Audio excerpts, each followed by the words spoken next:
right, it is the 18th of April, the Roving Cow Rich with our guest today, Darren Thomas. Darren, welcome. Thanks for your time, dude. Thank you, man. Thanks for having me. Obviously, so for those that don't know you, just tell us a little bit about who you are, what you do. Tell us about your family, what you do for work, etc., etc. Cool. I am work-wise. We have a security company. We do security systems, not guarding. But I've got a beautiful wife and two kids. The one is 12 and the other one is 10. My daughter's 12, going on 16 or 18, and my son is 10 now. And I live in Cape Town. I used to live in Joburg. It's been about almost 8 years that we've been here. So, I don't know if you want to call me a Cape Townian, but I still have my GP plates, So I'll always be a Joburg driver. So a little bit faster than the Cape Townians. Yeah. That's it's a new thing I had to get used to. Was when the robot goes green, you just gotta sit there and wait because no one's in a rush. No, it's sometimes not a bad thing, eh? Yeah, and for sports, I'm an adaptive athlete. I competed in CrossFit and in high rocks. So those are my two things that keep me busy and keep me going. And yeah, it's been a journey. I was shot in a house robbery 17 years ago. So I was paralyzed from the chest down. My level was kind of up here, and I have no core or feeling or anything from there down. So there were. So I'll give you the story. There were 7 guys that came into the house. They got through the. I don't remember a thing that happened. So when they came in, my dad actually called me on the intercom, and he told me there were some guys at the gate because he saw them on the camera, but we didn't know there were already guys in the house. And I think what must have happened is they must have opened my bedroom door into me. They heard me on the intercom, obviously, because I had kind of a double section bedroom. I went down the stairs, and my dad actually found me in the room. So they must have opened the door into me. I had scratches and bruises all the way up my arms. They imagine I must have got into a tussle with the guys. I was a big guy. I weighed about 100 kilos. It was pretty strong. So obviously wanted to protect my family. Thought the guys were still outside. But they said the one guy stabbed me in the head with a screwdriver and then shot me point blank in the chest. The bullet went straight through, missed my heart by a millimeter because as he shot me, my heart was contracting and then it released again. It hit my lung, ruptured my lung, and then it hit the spine, and the bone fragments went to the spinal cord, and that's what caused damage. Bullet went straight through, and then when the guys had left, and my dad came downstairs, he found me lying face down, and when he turned me over, he actually thought that I had been shot in the head because of the screwdriver wound. But luckily, there was just a superficial wound, so there was no damage to the head or the brain or anything like that. And I was obviously just losing a lot of blood because of the lung. They had to actually get the guys from the security company to help get me into the car and then rush me to the hospital. There wasn't really time to wait for ambulances or things like that. So got to hospital, and they actually had to remove a third of my lung, do an emergency operation where they cut through all the way. I got a long scar, about 67 staples that they had to cut through my lat, cut through all the muscles that trap everything to get to the lung. And obviously when they closed it up, it's an emergency op, so it was just a quick close, and then it was all the aftermath after that, that was a night. It was October 2007, and it was 2 nights after the Rugby World Cup. That was a Monday night, and they had actually come Thursday night. I was actually at my girlfriend's house, having dinner, and I got a call at 9 o'clock from my dad, and he said, no, this guy's had to try to break into the house.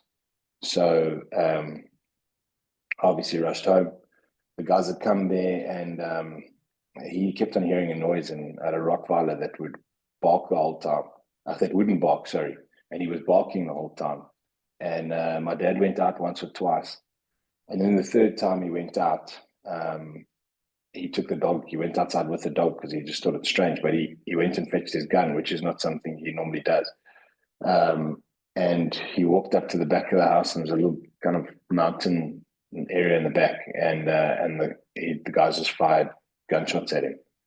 So he fired back in that direction and ran inside, and the guys ran away. That was Thursday night, and then they came back on Monday at 3 a.m. in the morning. So I don't remember anything from that night. I just remember 40 minutes before it all happened, I heard a lot of, I heard stuff outside, which I thought was people walking on leaves and things, you know. But I got woken up by the puppy that I bought for my girlfriend, and I just thought that I was being paranoid. I heard, you know, and I kind of calmed the dog down, went back to sleep, and then 40 minutes later, the guys came in.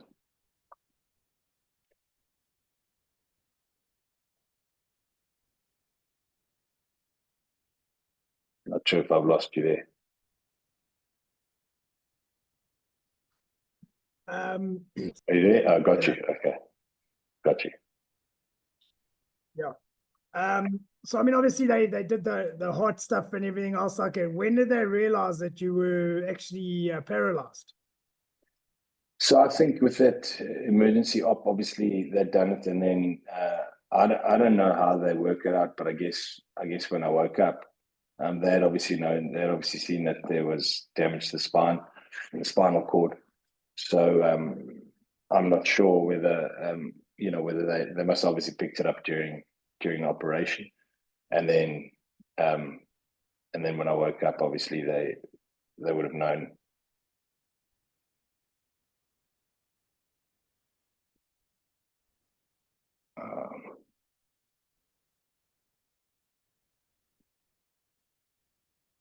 I think I've lost you.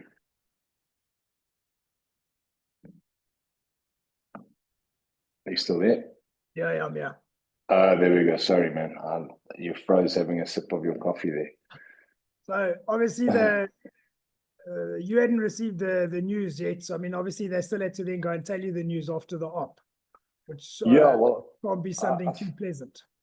I think I woke up probably the next day from the op. First thing I woke up, I was lying in the hospital bed, and obviously I had all the drips and the drains in me. And I woke up and I just started, I saw my girlfriend and my mom and dad, but I just started pulling things out because obviously why is all this stuff in me, trying to pull the stuff up my nose and everything. They tried to calm me down, and I wasn't really having it. And so they put me back to sleep. And then when I woke up again, I was tied to the bed, which was probably about 10 times worse because I just over struggled. I tried to get loose and try to break the things, but I think I was probably cable tied. I don't know what they used. And it took my girlfriend to actually calm me down.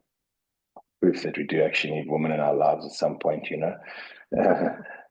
No, she was the only one who could really calm me down. And she's like, look, these things are there to help you, and you need to breathe with these and whatever. And so because I didn't know what was going on. And and then kind of the news of what had happened. And then they've said, you've got swelling on your spine and the spinal cord. We don't know the extent of the damage, but this is the case. And obviously I could feel that I couldn't move.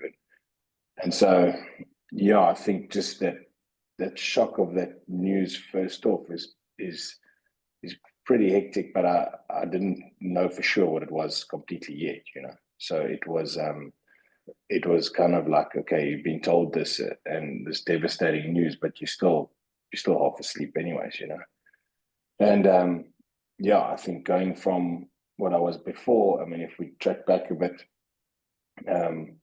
I was playing rugby for the Lions Sevens, and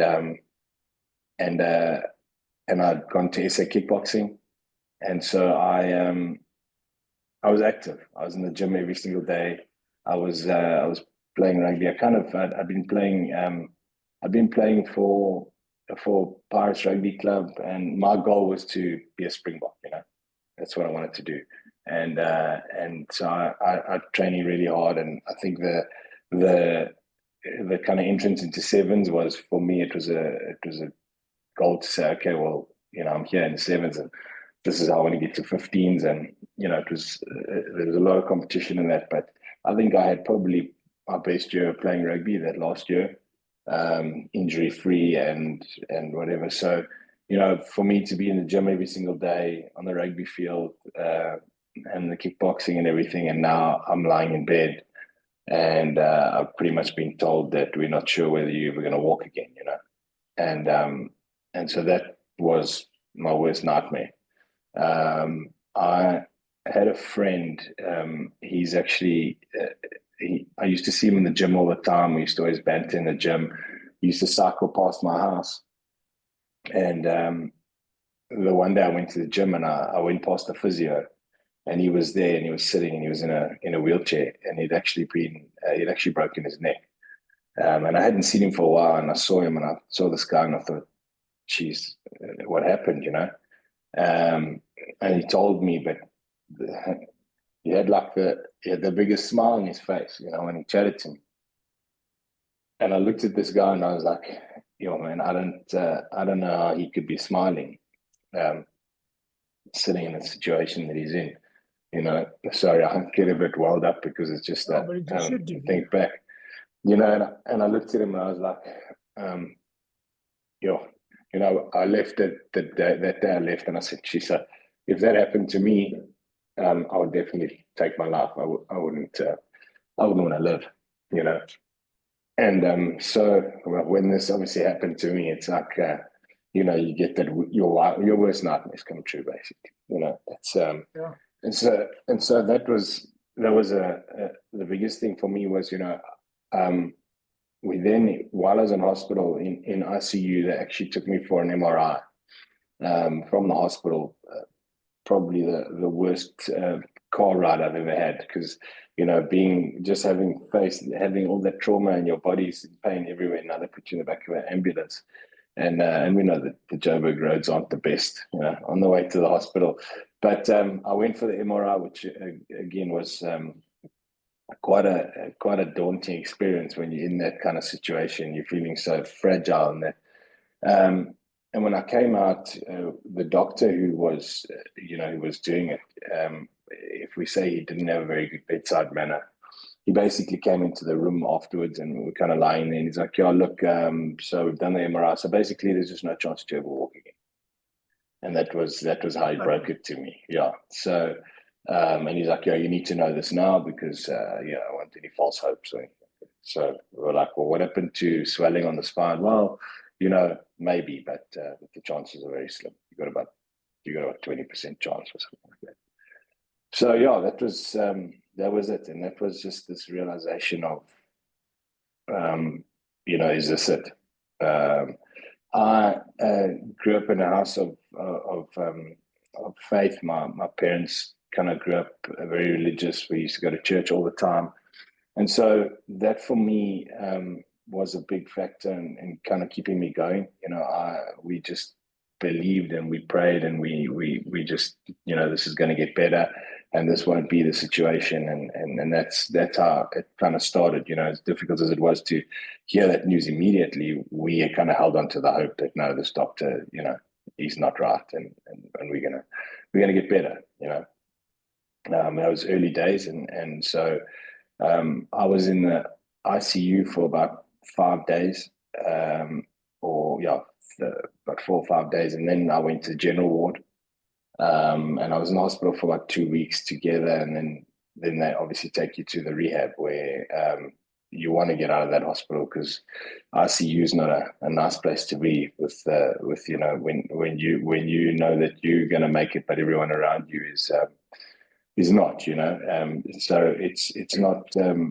moving from there to the general ward as well, the staff and the nurses, although they're great, they're not trained to deal with the situation that you have. They're trained to help you, but the way they do it is it's not a smooth process. So you go through that first time of realizing, you have no control of your body, and these people are kind of just, they whirlwind around you, but it's not it doesn't kind of get explained to you there, and that, you kind of just wake up and realize I'm in hell, that's kind of how it feels. This is a new version of you. Yeah, and I can't go to the toilet, so now it's just happened in my bed, and they come past, they don't do it's not the way they do the job is just make sure they get it all done, and that's it, So that was rough for me. I think there was a realization where I lay there and I just thought, this is an hell. I can't, this is the worst position I've ever been. I've lost all my dignity right now. I have no control over anything, and there's just nothing I can do about it. I'm just completely helpless. And at that stage, I was just like, we need to find these guys that did this to me, and then I need to torture them the same way they would kind of tortured me, And that took a bit of a toll in the way it consumed me for a couple of days, I guess.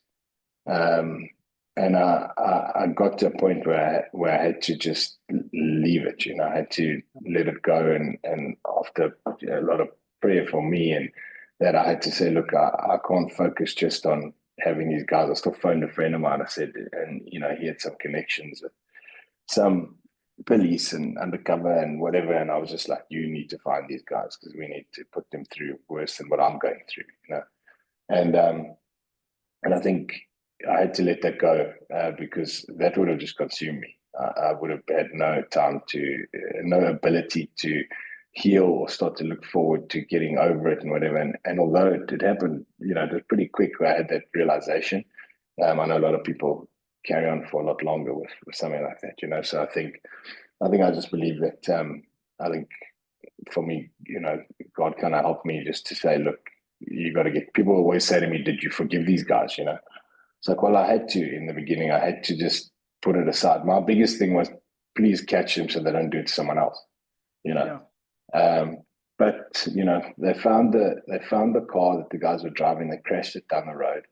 They tracked it. They found the TV in the back of the car, the TV and the TV remote, and then they tracked it back to our house where these guys were staying. But they said it was being subletted. The long stories. They never caught anyone, and to this day we've never heard anything since. So that's unfortunate. Who knows what happened to them along the way? But not important at the end of the day. It's not going to change anything, And here we are, and we when I went to that rehab, people there were incredible. The physio staff were incredible. The nurses were incredible. It was just it was a good environment to go to from the hospital to that.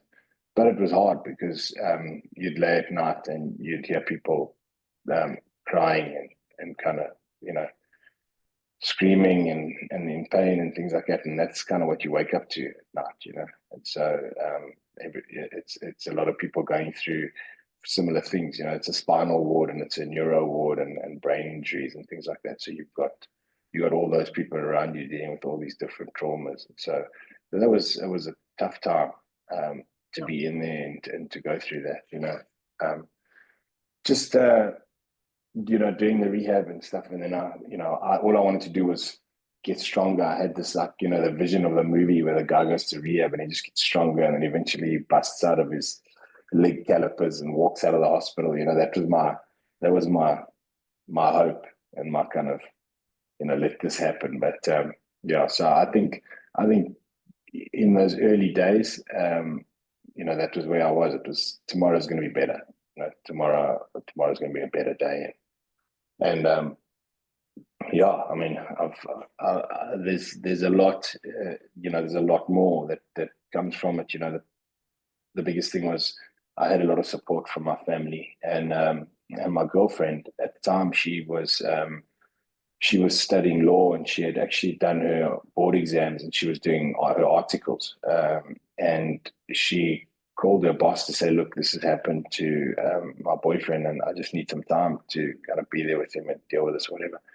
And he's like, look, you need to come back to work tomorrow. And she's like, oh, I'm not in a state to come to work tomorrow. Like, I can't. And he was like, well, if you don't come to work, then then you're fired. So she just told him, well, she quits. And so she quit that at that stage to be there for me and be by my side. And that was probably, Proper it's, emotional. yeah. And in that time, in the time that you go through that, like, you've lost a lot of things. I lost the feeling and the use of my legs. I've lost the ability to play sport. I've lost all these things in the interim, and I was losing friends because, believe it or not, some of the guys I just never saw some friends again. I had a friend that he actually, my mate who used to visit me every single day in the hospital, he went out one night and he saw this guy, a friend of mine, saw him out. He said, hey, where have you been? Why haven't you been to see Darren? And he was like, oh, Darren, used to be the boy, So he's like, but now? He's like, well, he's not. And that was his attitude. And as crazy as it sounds, like, there were more people that left because of what happened to me. And the big thing was that my attitude didn't change in terms of, I wasn't moping and I wasn't telling everyone how bad things were, because considering what had happened, I was being pretty positive and trying to, but people kind of started veering away and just not coming, and people that you think would have been there, they weren't, Yeah. And then it's an incredible thing.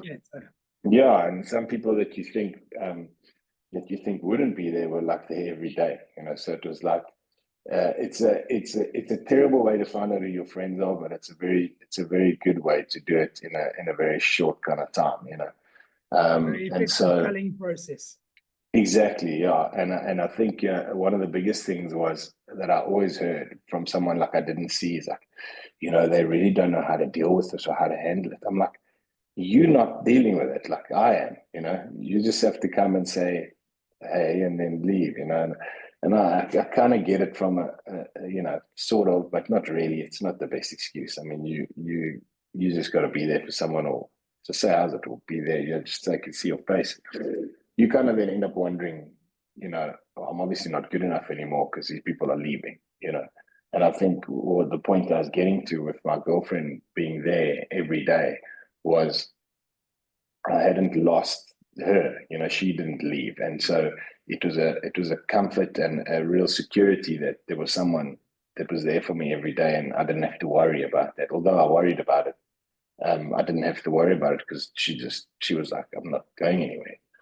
And there was a time early where I said to her, you need to leave. I said, you this is not for you. You're a beautiful girl. You've got everything going for you, and I don't expect you to sit around with me every single day and wait for this. You need to go live your life.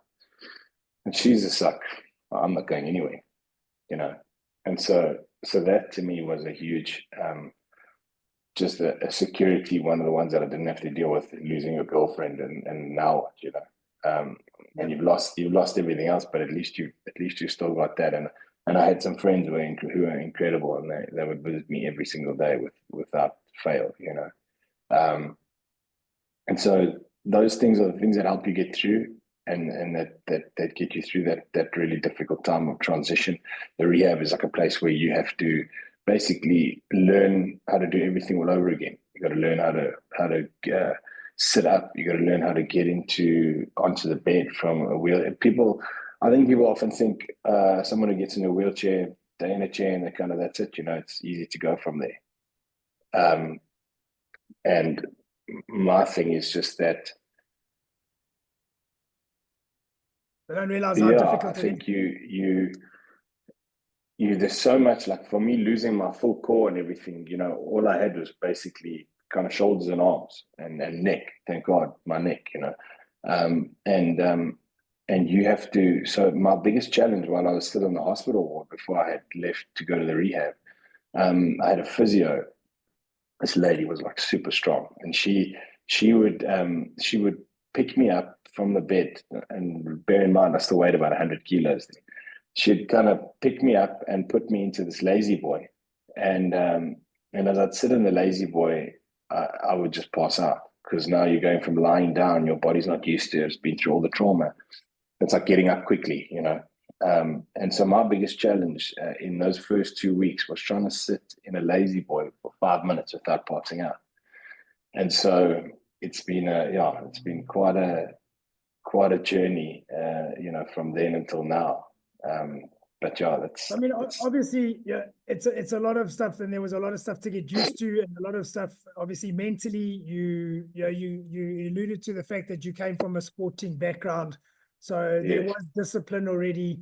There was dedication, so you're used to that sort of type of stuff. So when this all happened, you obviously honed in on that discipline and that dedication and the perseverance to get yourself to where you needed to be. Obviously, without a core, you need to do stuff. You need to be strengthening all the time. So that must have been one of the driving forces to assist you to where you are now. Well, yeah, very much. It's like you know, you got. I think having that discipline to, you know, now I'm in the rehab, and the only training I'm doing is not much training, but I'm getting up and I'm doing it, you know. And obviously, I want to get better. And there were days where, I mean, I'd be like, don't even want to face this rehab for a second, but I knew that it was there to make me better, you know. And that's you know, like, I actually never thought of it that way. You know, you're the first guy who's actually said that to me about you know, taking that discipline from that and using it just to get better, you know, just to actually improve that way. It definitely would have played a huge part, you know. I had you know, in the rehab, they give you a whole bunch of tablets to take. You know, the one I had to take for my bladder control, the other one I had to take for the spasms in my legs and that type of thing. And then there were a few other tablets that they were giving me, and the one morning I'd been on them for maybe about 5 days or so. And then the one morning I actually said to the nurse, I said, "What are these tablets?" You know, because I wasn't a big tablet taking guy. You know, I didn't often take painkillers unless I really needed to. And so I said to him, "What are these?" So she's like, "Well, this is for your bladder, and this is for your spasms, and this is your antidepressant." And I said, "Whoa." I said, "Why are you giving me an antidepressant?" She's like, "Well, because the doctors assigned it, and you have to take it." So I'm like, "Well, I don't have to take it." She's like, "No, you do. You have to take it." But I don't want to take it. So she's like, "No, please take it." So for about 3 mornings, I'd leave the antidepressants there, you know. And so on the doctor's rounds, I was actually on my way to do my rehab session, and she came past me and she said, "Well, I need to talk to you." So I said, "What's wrong?" She's like, "Well, I've heard that you've stopped taking your antidepressants." So I said, "Yeah, I did." She's like, "Well, you can't." "Well, I have," you know. She's like, "But it's dangerous." I said, "Well, why is it dangerous?" She's like, "Well, you've been through a serious amount of trauma, and people in your situation, if they don't take these, often the consequences can be quite bad. You know, you get very depressed and you want to take your life or whatever it is." And I just said, "Look, I don't want to take them." She's like, "I'm going to have to monitor you over the next few days and just see how you go." So I said, "Okay, well, let's do it that way." And I could definitely feel the difference, obviously, because those antidepressants put you on a kind of fake high of everything's okay, you know.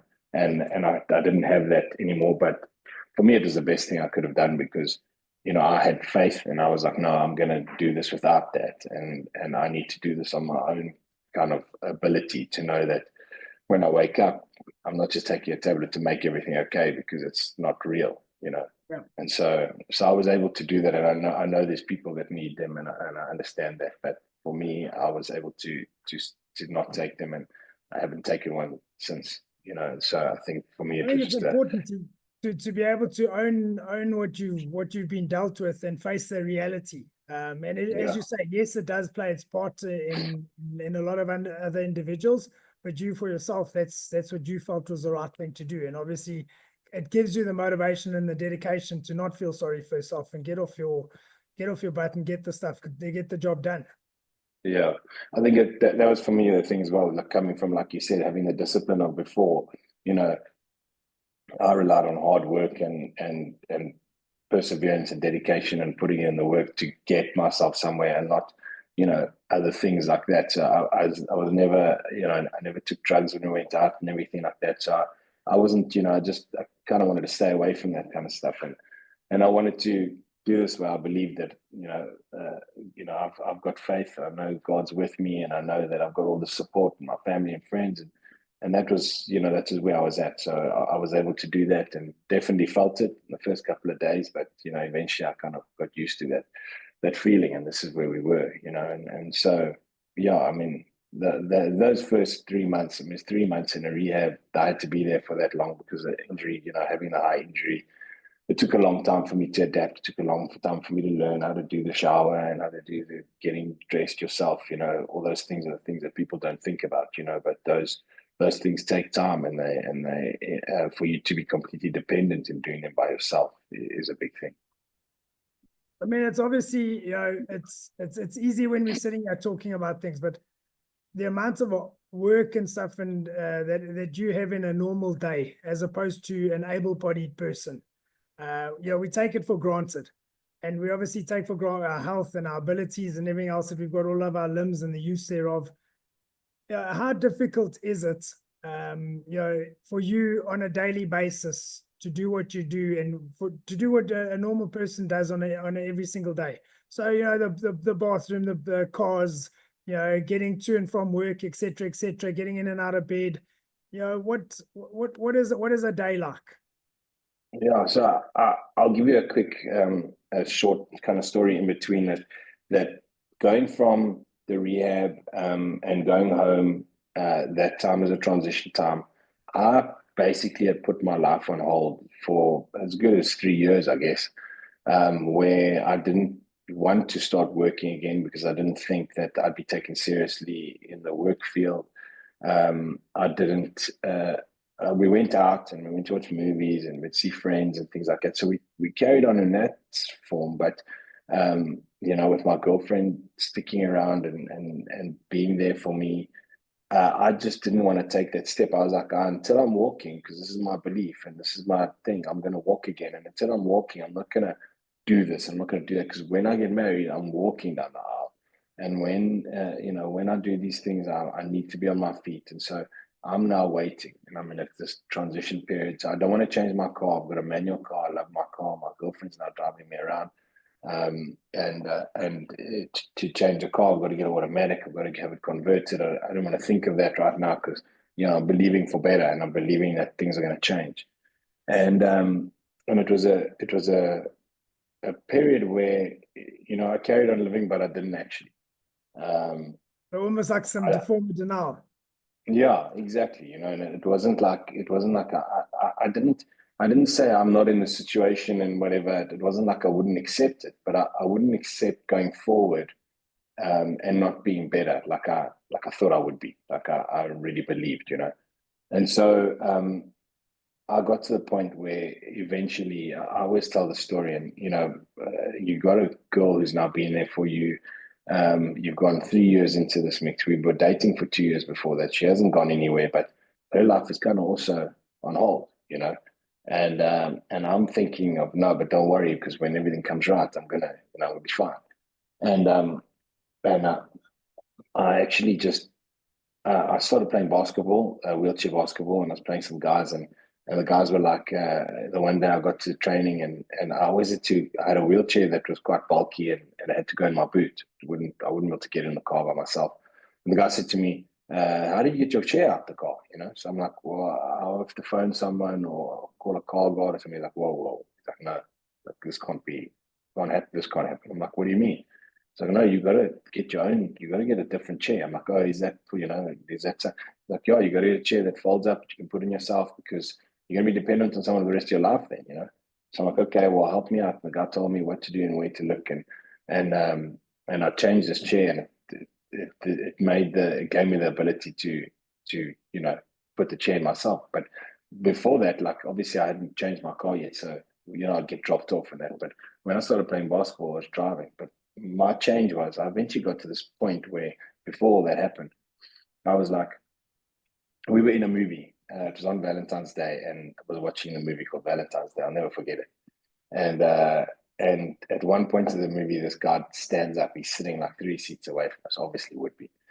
He stands up and he gets on his knees and he now proposes to his girlfriend. And everyone's like, ah, cute, whatever. And I look over to my girlfriend and she's crying. And I'm like, oh, flip, what now, you know? And after the movie, we talk and she's like, she says to me, no, I mean, I'm obviously happy for them, but like, it just makes me think of like, when are we gonna move forward? You know, when do we get those things? Like, I know that we're waiting and whatever, but when do we have that? And it was like hit me like a ton of bricks because I was like, yeah, you know, like it's pretty selfish doing what I'm doing, not thinking about it. I wasn't thinking that it was selfish, you know, and I just decided it was like a wave hit me. I needed to change things. I need to start living. I need to start doing things. And regardless of when I get better, maybe it'll be tomorrow, maybe it'll be next year, maybe it'll be 20 years time, but whatever it is, I've got to live now. You know, I've got to live as best as I can.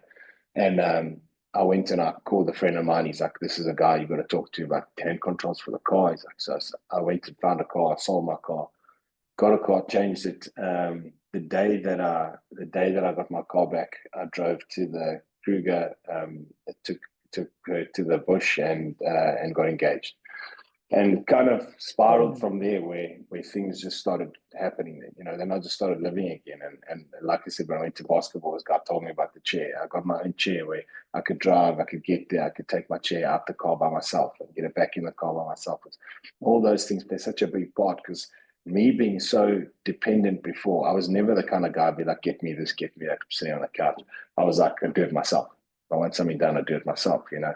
And people think like in the beginning, because everyone's doing everything, oh, this is a cool life, you know, you don't have to do anything. It's like, you know, sitting in a chair and in those first stages, you want a cup of coffee and now you can't get it because you're still learning how to do everything. So now you've got to ask someone, you know. And I hated asking people for stuff. So just grabbing a jersey that's 3 meters away, you've got to ask someone. And so those were the difficult times in the beginning and having to do those things. And so the more dependent you get, the more your life changes to do stuff. And getting back to your question, I mean, every day is if you say like, without trying to get anyone to feel sorry for me, and one thing, and I'll state it now, is that if you meet me, you'll never catch me telling you how sore my back is or how bad my life is or this sucks being in a wheelchair. I'll never complain. Everyone's got their own problems to deal with. You don't have to deal with mine. If I'm sitting with you, we're talking. I often get people that talk to me and tell me how sore their back is, and I'm like, "Hey, bro, read the room," you know. But it's just one of those things where people left and weren't there anymore. It's not because I was the mope and I was complaining, and it's you know, because you can ask my friends, you can ask my wife. I won't ever complain. I'll do my little complaining to myself and maybe have a bit of a cry in the bathroom if I want to, but otherwise, you know, I'm not doing it to others, and so with that said, like, you know, going through this, my wife is obviously the one who deals with it the most, you know, especially in the beginning stages. She was the one who was always there, you know. So when it was difficult in the beginning, it was for her to deal with my crying, you know, my getting upset, my anger and frustration, because what was one thing I had was a temper. And when I say a temper, like, you know, I'd get irritated if things didn't go properly. And so one thing I had to learn very well was patience, you know, and that's one thing I didn't have much of. And so, you know, having the patience to not be able to do something immediately. And so the challenges for me, if you ask me what a day is like, you know, every morning I wake up, I deal with a considerable amount of pain in terms of like my back and things like that. I'm kind of always in some kind of pain, and it's bearable, and I live with it, and it's not it doesn't stop me from doing anything, but it's sore, you know.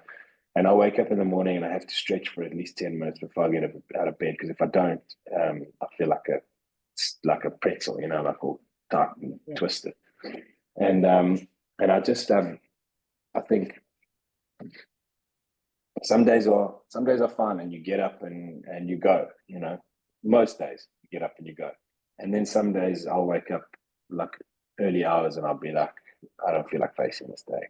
No, like it's just another day of the same thing. It's you know, getting ready, all that stuff. It's not as quick as it used to be. I used to jump in the shower for 3 minutes and be done. You know, now shower, you know, going to the bathroom and shower takes me half an hour or longer. You know, it's a mission. It will always be the same. It doesn't. You know, you got to get into the shower. I've got a chair that I shower in, so I've got to jump out of my chair into the chair, set everything up, then shower, and then the same thing. You know, you got to put towels on your chair before you get in. It's like you know, there's a lot of stuff you got to do. Yeah, you can go into all the details, but it's a process, like you say. It's things we take for granted. Yeah, and that's just jumping in the shower, you know. And so everything takes longer than it used to, and everything ends up being more difficult than it's obviously more difficult than it used to, you know. And now for me, it's just because I get on with it because that's my life, so I'm used to it. Some things you never get used to, it's just the way it is, but a lot of things you have to get used to, you know. So I wake up in the morning, I mean, you know, going through and jumping back quickly, you know, at that point where there was a point before I got engaged and when I left the rehab, is that I decided that I couldn't face this anymore. And my biggest thing was, I always think about suicide and think about people being so selfish. You know, when they take their lives, it's because you're selfish. It's because you don't think of, you know, all you think of yourself, all you care about yourself. But when I was lying in bed and I was seriously, because I decided that I was done, you know, and I was lying there, and my thoughts were, everyone has to do everything for me. My girlfriend is struggling. She's putting my chair in the car. She's hurting her back. I can see she's struggling, but she doesn't complain.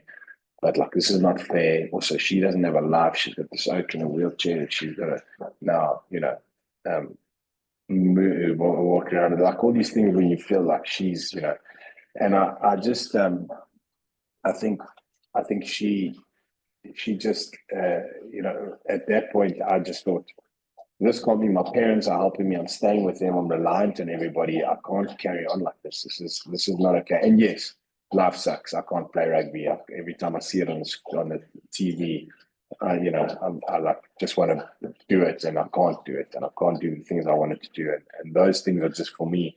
Like, I've had enough. I can't deal with this anymore. But the people who are struggling to be and help, that's the big thing that affected me the most. I think that was the thing that I just decided, so this is it. I'm gonna take my life, and you know what? People will be okay. They'll be sad for a while, but everyone will be fine, and that's how you think. And it's not. It's for me. It wasn't a selfish decision, you know. And I lay in bed that morning, and I was like, "This is it." Everyone had kind of left the house, and I was just sitting there, and I just got this wave of thoughts coming through, just telling me like, what are you doing? Like, you see these people, like, they're here to help you. They're because they love you. They're doing this because they want to, not because they have to. You are here. You're lucky enough to have love from someone. You're lucky enough to give love to someone, and you've got all these people who are your friends, and every day, you know, like when you go out, you can do this, and you're alive. You know, yeah. There's people that are far worse than you, and that I still believe that it was you know, God talking to me and just telling me, look, this is it, because you have all this stuff, and so I just thought, what am I doing? Like, how could I have even got this far to the point where I was ready to end it all, and I changed that, you know.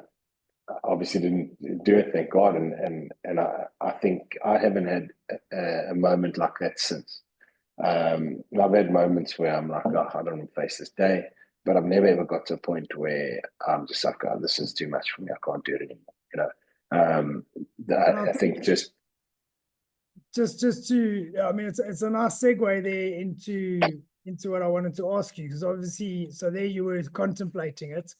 So I've known you for a bit of a while, and I know what you've accomplished since and obviously getting the head right and that type of thing, and you've used your sporting background to go and do CrossFit. You've excelled at the CrossFit in the CrossFit sector. You've done really, really well there. And that's only through hard work and discipline. I mean, watching you taking part, watching you at all the, doing the boxes, I've seen a lot of the videos of all the stuff that you do. It's a lot of hard work. And obviously you moved from the CrossFit, you've gone onto High Rocks. I saw you in Cape Town, in Joburg at High Rocks.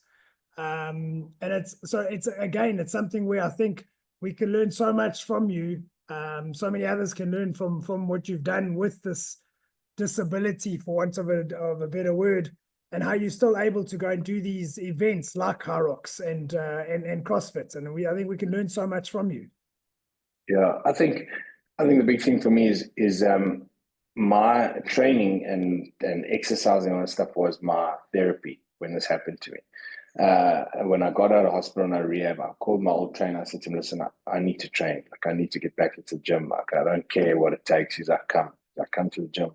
We'll make it work. I got there and we would do the stuff we used to do. He'd put me on benches. I'd fall off benches.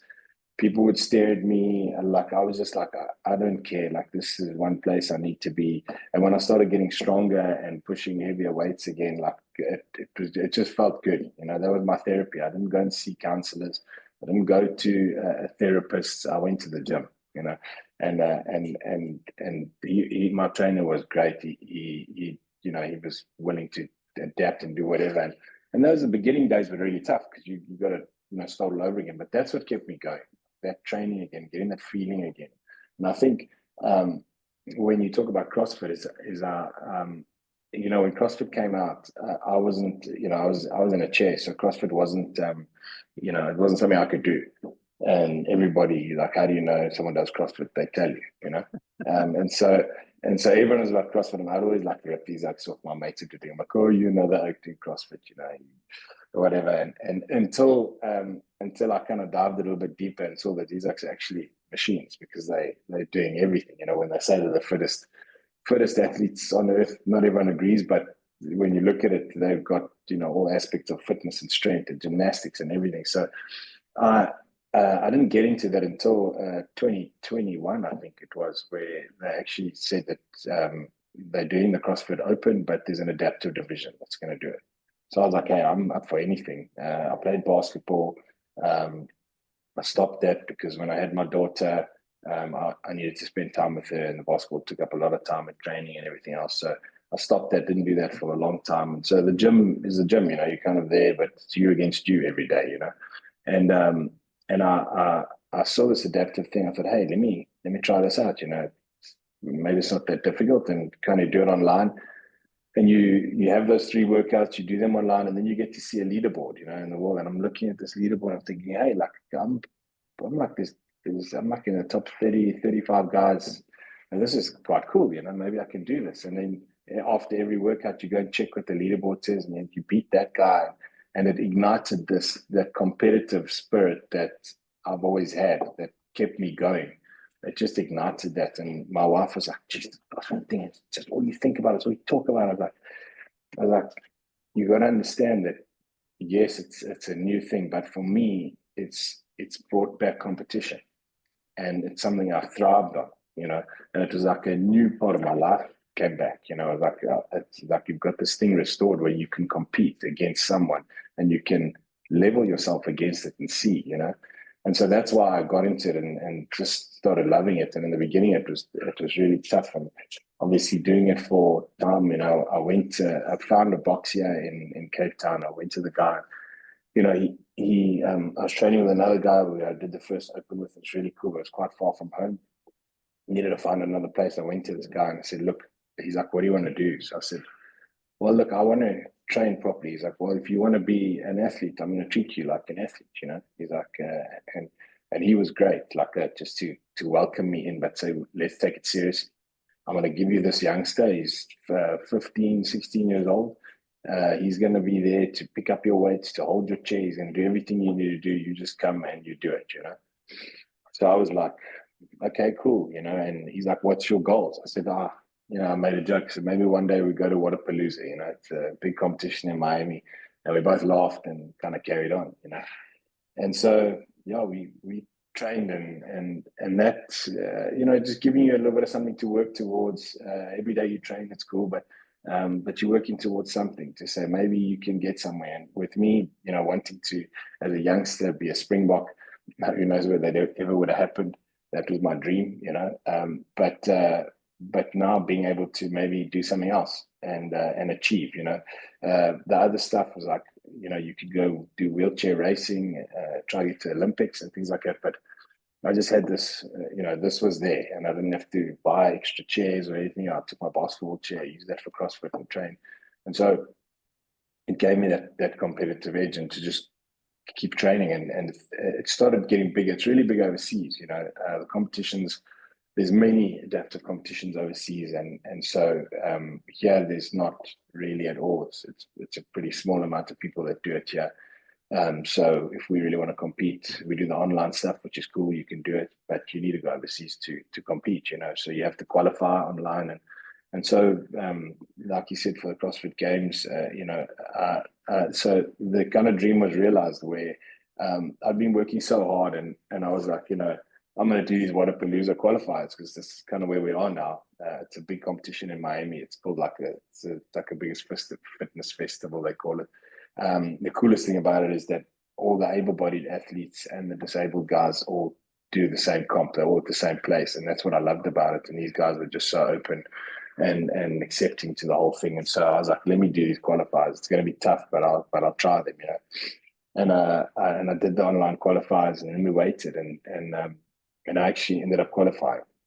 And so that was like the first kind of dream realized, to say, we joked about it when I came here, but now we're going, well, we can go.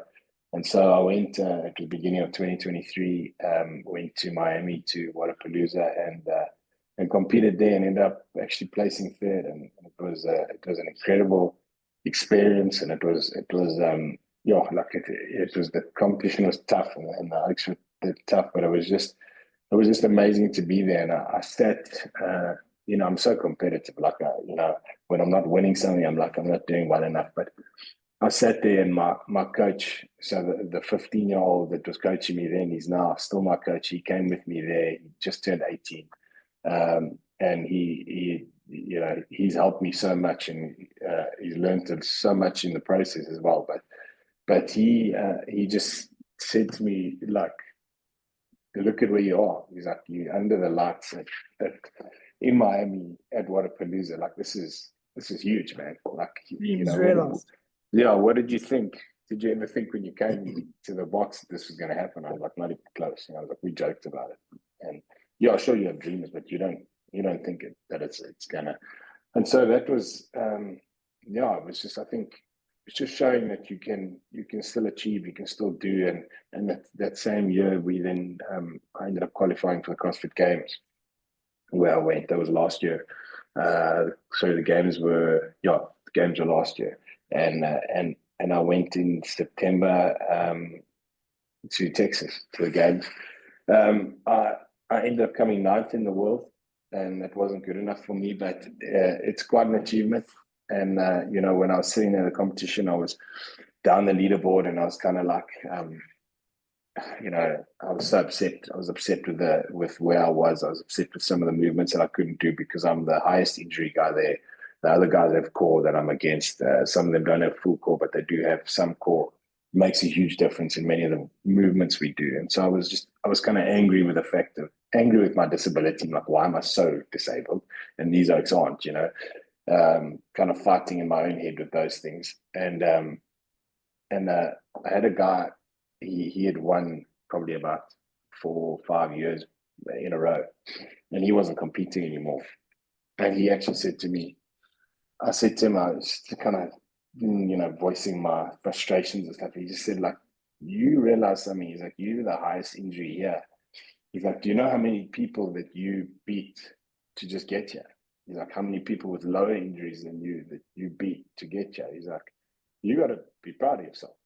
You've made it. You've done something where you've got more of a challenge because of the guys you're up against, but you're here. you know. And I kind of sat back and thought, Jesus, like, right, you know, I've taken 2 days of this competition where I've just beat myself up about not winning. And here I am, and I'm here in the top 10 in the world, you know. And so that's quite a big thing from sitting, trying to sit up in a lazy boy for 5 minutes without passing out. And now you know, at the CrossFit Games, and you're one of the top 10 in the world, and you're competing, you know. And so that's like, for me, it's a blessing, you know. Like I just sit back and think, geez, you've come a long way, and it could have been very, very different, you know. And obviously it takes a lot of discipline. It's taken a lot of hard work, and it's been tough, and there's been difficulties like injuries and stuff. Obviously, for me, I don't get a rest day when it comes to arms and shoulders. You know, I'm the only oak who's allowed to skip leg day, first of all. I was about to say that. Yeah. And so when other people, when you're doing workouts and you've got a workout where it's all upper body, and then the next part of the workout is a run, you can rest your arms. Like for me, when it's running time, I run with my arms as well, you know. So we put a lot of pressure and a lot of strain on arms, and I've had a lot of injuries when it comes to kind of overuse on my tendons and my shoulders taking strain. And so it's been tough, you know. You beat yourself up a lot, and people are like, oh, it's just really worth it. But for me, it is, because it keeps me going, and it's a drive. I think I wake up every morning, and the biggest thing for me is, I missed this part of the story, but you know, when we got engaged, I got married a year later. I had my daughter a year later, and my son 2 years after that. And it was just, you know, like, although I was waiting for all the things to happen, like, when am I going to walk? You know, when does a big thing happen? Like, when do I get better? Like, we've got all these like blessings in between. And I've now got a family where I could have, you know, I basically got 2 chances at life. Like, the first chance, I got a second chance to be alive and live. And the second time, I almost took my life, and I didn't. And here I am, and I've got 2 kids that look up to me and love me. I got a wife who was my girlfriend at the time, who could have left. She didn't. She stuck around through all of it. And that's a big thing that people don't often realize, is the person that's with you through it all. They don't realize that they're walking that fire with you, and sometimes leading the way, you know. And I think the big thing is, everyone always thinks about the victim. I mean, always think about, oh, poor guy, he's in a wheelchair or whatever, but they don't realize the sacrifices that the people with you make. Yeah, you know? 100%. And I think it's such an important thing that you've alluded to, dude. It's not, you haven't done this on your own. There's you know, there's an army behind you in everything that you do. And it's, again, you know, we've spoken about it before. Everything happens for a reason. There's no coincidences as far as I'm concerned. And it's exactly where you're meant to be right here, right now. If this hadn't have happened to you all those years ago, you wouldn't be inspiring all the other people. You wouldn't have gone to CrossFit Games. You wouldn't have been 3rd and then 10th. You know what I mean? So the amount of people that you've inspired and motivated along this journey has been so much more than it would have been if you just lived your life previously. And I think that's always something to remember. You know, no matter what it is the people that you come into contact with on a daily basis, you motivate them so much more than you actually realize. I mean, going forward now, you did High Rocks. What's next on the agenda? Yeah, so I did High Rocks, Joburg. I thought, you know, the High Rocks are like, hey, we got an adaptive division. I'm like, what? What did you say? So, you know, now everyone's like, how do you know, it's like, now from doing CrossFit to do High Rocks, so like, you copping out, you're going to High Rocks, you know. But High Rocks came out with a division which is a seated without core. And at CrossFit, I'm in seated without hip, which means I'm against guys who have full core, which makes it difficult. I'm kind of always at the bottom fighting up. But that's just, you know, but High Rocks has got a seated without core. So that's really a division for me, because, you know, my injury being here, like up here, I've got no core at all. So I thought, hey, this is great. Let me do this. You know, this works for me. And I did Joburg, and it was a load of fun. It was really cool. But now, again, it's like, now it's competitiveness and can I get to Worlds, you know? So we don't know what, they haven't really given us any, it's difficult to find a worldwide kind of thing, because there's not many of us, but also they haven't really told us any times or anything like that yet. So I'm kind of just setting my sights on Cape Town, Hyrox, which will be in July. But my big thing now is I've just qualified for the semi-finals for the CrossFit Games again. Semi-finals will run from the 8th of May till the 13th. There'll be online workouts that we have to submit. And then if I make top 10 there, then I'll qualify for the games again, which is in September in Las Vegas. So yeah, I'm looking forward to that. Obviously, got to put the work in first before I can say I'm going anywhere. But I believe I'll make it. I know I'm going to work hard, and I need to be in that top 10. And if I can make it, then that's the next step. And so that's what I'm working towards. Obviously, the Hyrox is in between it, but the games in September and the qualifiers is next month. So that's my goal at the moment, and that's what I'm working towards. I mean, it's obviously it's a costly exercise. The stuff's not cheap. You have got guys who are on board with you. So people who've joined you, people who've stuck by you, so sponsors, guys that you want to mention. Yeah, so last year going to the games and going to Waterpalooza, a good friend of mine, Justin, he owns Daytona, and they do cars and everything. And he was the first guy to get behind me when I went to chat to him about Waterpalooza. I was like, look, I need help, and I know you know a lot of people, and I just want to I just want to know if you can connect me with some people who are like, listen, I'm going to be the first guy to get behind you, and so. He set me up with some other people, and he got behind me for Waterpalooza and for the games, and then Mike from Lotto Star also, which was incredible. So they really just they helped fund that, and they went from, they were at Waterpalooza, they went through at the games as well. I had some individuals that helped me as well, like just out of their own, some great guys, and they didn't want any mention of their businesses, and they were incredible. I think without them, I obviously wouldn't have gone there. And then, I think obviously I'll speak to them, and hopefully they'll get on board with me again this year. But it is a big cost. I mean, like I said to you, there's so many competitions overseas, and not being a paid athlete is a big thing. A trip overseas now. We've got a few comps coming up, and they're all over the place. The one being in Las Vegas. Obviously, if we manage to do Hyrox, we get to go to the Worlds as well. And then there's one or two other ones that are overseas. So I don't commit to all of them because I don't know whether I'd be able to go in terms of cost. Yeah. And it sucks to ask people for money. The guys who got behind me, like Justin and Mike, and those guys who got behind me, they did it out of, they just want to do it for me. They don't want. I'm not a mainstream media athlete. I'm not gonna get you millions of followers and millions of views. But they did it because they believed in me. They love what I'm doing, and to them it's just inspiration to say, you're showing people. Maybe you're showing people who never believed that they could do something, and they just got behind me because of that. They didn't want anything out of it, and I try to give back as much as I can, and obviously would love to give more if I could, to them, and just know, but just to know that they were there and they got behind me. They get a guy who lost everything, lost his identity. Thought he'd never ever do anything again, and they took him overseas to the CrossFit Games, and those are the special things that happen. And now I've got obviously we're going to put the article in the mag in the next issue, and we'll put in the details for anybody else that wants to get involved, any brands or anything else that want to jump on board, guys who want to contribute, etc. Just in closing, have you got a quote that you live by?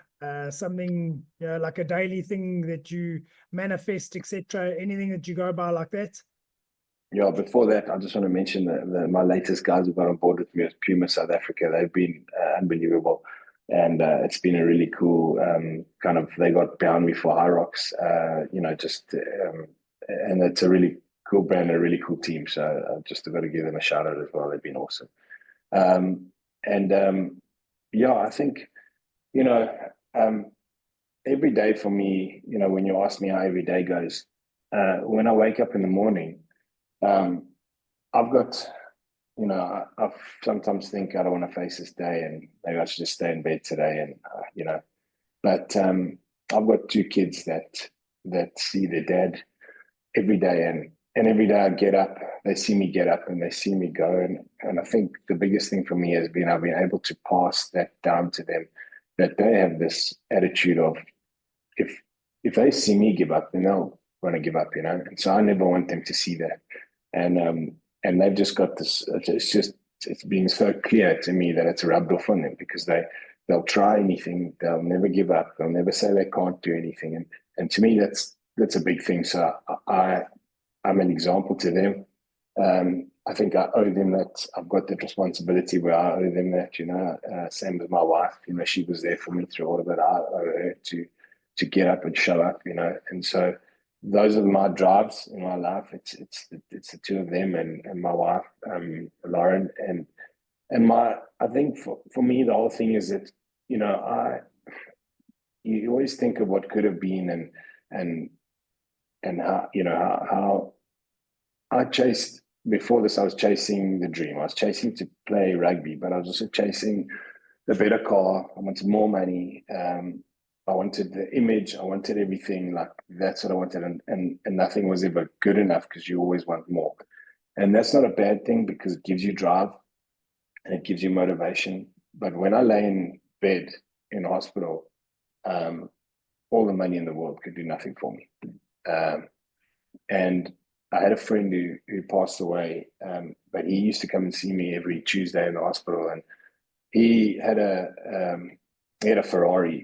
He was a very wealthy guy, never spoke about his wealth, humble guy, and he had a Ferrari, and I was always talking about his car, and he came to see me the one day at the hospital. I was like, yes, and he's like, listen, I've got to tell you something. So I was like, wait. So no, so he had this talk with me without showing off.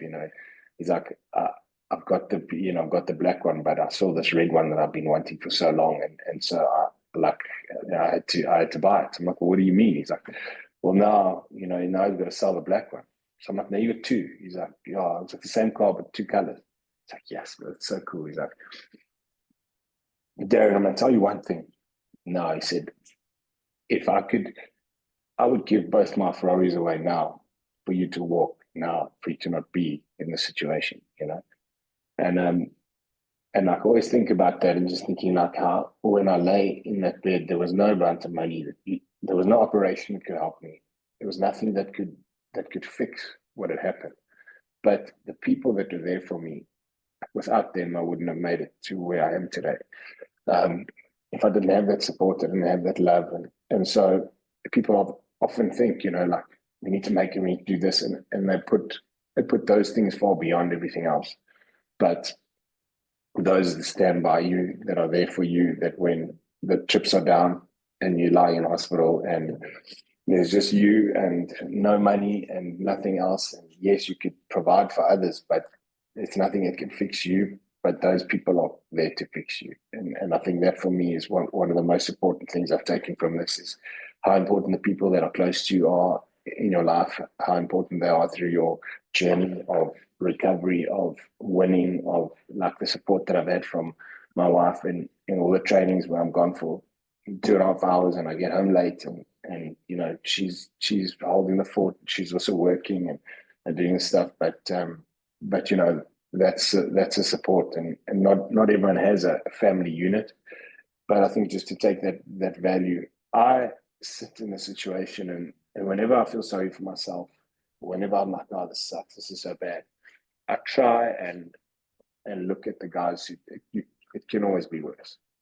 I've got guys who have neck injuries, who can't feed themselves, that I know, and I'm just thinking, like, here I am, I'm able to, I might not be able to kick a ball with my son, but I can go throw a rugby ball outside with him. Those are tough things to learn when you have kids. You kind of rediscover all the things you can't do all over again. But then I get to go outside and I get to be there and pick him up and give him a hug, and same as her. And so my thing is just that although we have these problems, and there's always someone who's worse off than us. And I think for me, I just, like you said, like if I can inspire one person whether it be today or one person a week, I think that's enough. Although I'd love to do much more, but that's enough for me to have one big bodybuilder come to me at the gym, the last guy I'd expect, and say to me, listen, Nick, you understand where I'm actually at this point. And when I saw you today, like, it changed things completely for me. I was not in a good space, and now, like, you've completely changed my mind. And that for me is huge. I think I don't think all of this can't be for nothing.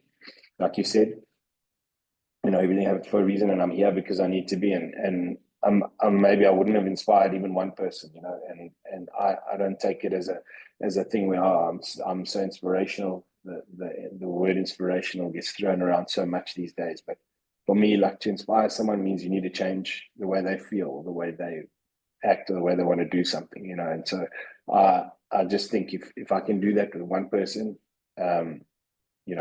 it's for a reason. If one guy can take it, or one girl can take it and say, look at what this guy's done. You know what? I can do it. Whether I'm able or not able.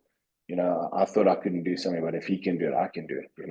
And you understand, because the stuff that you do for wearing your suit at the moment as well. Everybody knows the stuff that you do. It's not for you. It's for others. And I think, to me, it's the biggest thing is just to try and give back from what I've been through. Like, I couldn't have been through hell for nothing. It's got to be for a reason. And to me, the reason is I've got to be able to help others. They've got to be able to learn from what I went through. And if I can just kind of give that help, then that's quite why I'm here. I want to achieve great things. I obviously do. I keep on wanting to do better and better, but I really want to I want people to see that they must never give up. They can do anything they put their mind to, anything they focus on, anything that they've got a dream for. You might as well try, because if you don't try, you'll never know. But for me, I just think you need to just give it all you got and go. But take what you've got. I mean, I have a lot. I've lost a lot, but I have so much to use to be able to try and make a difference. And so many people have everything, and they think they have nothing, and they can do so much more. So yeah, that's in a nutshell what it is. That I chatted to you about sharing my story and doing talks and saying stuff that you do. It's something I really want to do more of, just to make a difference. Just to give back and do something. That's really what I want to do, and that's my goal. Yeah. Well, dude, I mean, it's we've obviously known you for a while, and it's been a flipping privilege just to be able to listen to the story, to go in depth, to see the emotion, tug at the heartstrings. It's important to be vulnerable and to be honest. So well done, dude. It was a real privilege, and I'm sure that our readers are going to love it. And I can assure you that you don't only inspire one person a day. There's a hell of a lot more than that. So long may you continue to do that. Long may you continue to train and to get all the stuff that you need to do for your CrossFit. And we look forward to tracking. We'll put all the details on the article, and anyone who wants to get involved just to maybe contribute. But Joe, we look forward to Dan. Just thanks for your time, dude. It was an absolute privilege. Yeah, man. I appreciate it. Obviously, knowing you for a while, and I think we've been supposed to be doing this for a long time, and it's kind of my fault. I said I'm sorry, but I think okay, just you're in a wheelchair. You take your time, but yeah, everything's slower. Like I just you're a great inspiration to me. I love what you do. You don't do it for yourself, you do it for others. I have a serious soft spot for kids, and any kid that has to suffer. To me, it's like, this happened to me when I was 26 years old, and I see some kids that it happens to, when they're young and they've got their whole life ahead of them, and I just think it's so unfair. But it's to do what you do and give back. It's something that I also really am passionate about, just being able to just give back to them, especially in situations like that where you've got to give these little people hope, you know, they've still got their whole lives ahead of them. And I love what you do, man. I think connecting with you has been great. I obviously watch all your stuff, and running in that car seat flip, it's a hectic thing to do, and in the heat, and like we spoke about it earlier. But you do it, man, and you don't do it for yourself, and you don't complain. You're my kind of guy because you don't complain, and you've got no excuses. Thank you. Yeah, you got no excuses, and I appreciate coming on with you and connecting with you. It's been really cool. Lekker, man. Look forward to catching up for a coffee when you're here. Yeah, thanks, man. You can have a beer. Yeah, no problem. Dude, have a magic long weekend and try those Easter eggs. Yeah, you too, eh?